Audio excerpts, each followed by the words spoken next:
മുസ്ലിം സ്ഥാനാർത്ഥി വേണം എന്നൊക്കെ ഉള്ള കാര്യങ്ങൾ ഏറിലുണ്ടായിരുന്നു. പക്ഷെ അതിലൊന്നും അവർ അത്ര സീരിയസ് ആയിട്ടുള്ളതായിട്ട് എനിക്ക് തോന്നിയിട്ടില്ല. അങ്ങനെ ആയതിനെ കൊള്ളാത്ത ആളുകളൊക്കെ ഉണ്ട്, കൊള്ളാവുന്ന ആളുകളൊക്കെ ഉണ്ടല്ലോ. ആ ഷെമാ മുഹമ്മദ് കല കൊള്ളാവുന്ന ആളുകളൊക്കെ ഉണ്ടല്ലോ. ആ ഷെമാ മുഹമ്മദ് കല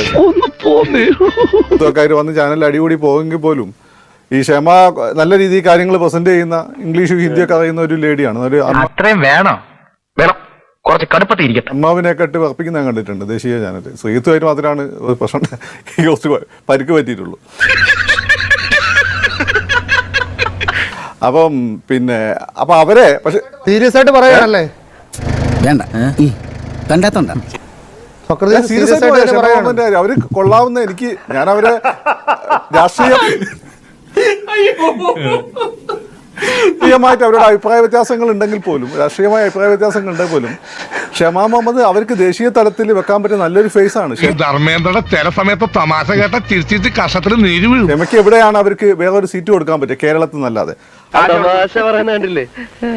എനിക്ക് പെട്ടെന്ന് ഓർമ്മ വരുന്നത് തൃശ്ശൂരിൽ ഞാൻ മത്സരിച്ചാൽ ജയിക്കും എന്ന് പറഞ്ഞ് ദില്ലിയിൽ നിന്ന് കേരളത്തിലേക്ക് ഒരു ലോക്സഭാ തെരഞ്ഞെടുപ്പ് കാലത്ത് ഈ വണ്ടി കയറിയ ടോം വടക്കനെയാണ്.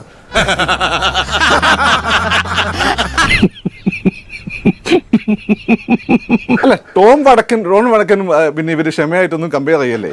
ടോം വടക്കൻ ഈ നികേഷ് എന്നൊക്കെ പറഞ്ഞിട്ട് ആളെ മൊത്തം ബേർപ്പിക്കുന്നത് അങ്ങനല്ല.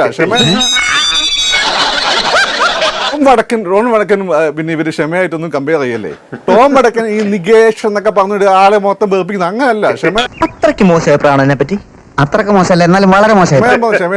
ക്ഷമേന്റെ പല ഇടപെടലുകളും എനിക്ക് വിയോജിപ്പുണ്ടെങ്കിൽ പോലും എനിക്ക് അവരുടെ പേഴ്സണലായിട്ട് അറിയില്ല. ശ്രീതിന് എനിക്ക് പേഴ്സണലായിട്ട് കണ്ടിട്ടുണ്ടെന്നു ആരോ കല്യാണത്തിനൊക്കെ വെച്ചിട്ട്.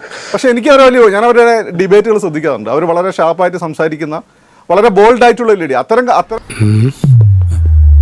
വെറുതെ ചിരിപ്പിക്കരുത്. ഇനി ആരും സൂത്രം കാണിച്ചാ. കഴിഞ്ഞ പ്രാവശ്യം ഞങ്ങൾക്ക് രണ്ടിരുന്നായിരുന്നു. പക്ഷെ സ്ത്രീ സംവരണത്തിന്റെ ശേഷം വന്നതിന്റെ ബില്ല് പാസ് ചെയ്തതിന്റെ ശേഷം ഒരാളാണ്. അതൊക്കെ അവരോട് ചോദിച്ചാൽ മതി. അവരൊന്നും പാർട്ടിയല്ല. ഇത്രയും വലിയ ഗതികെട്ടവൻ ഈ ലോകത്ത് വേറെ ആരെങ്കിലും ഉണ്ടാവും എന്റെ കർത്താവേ?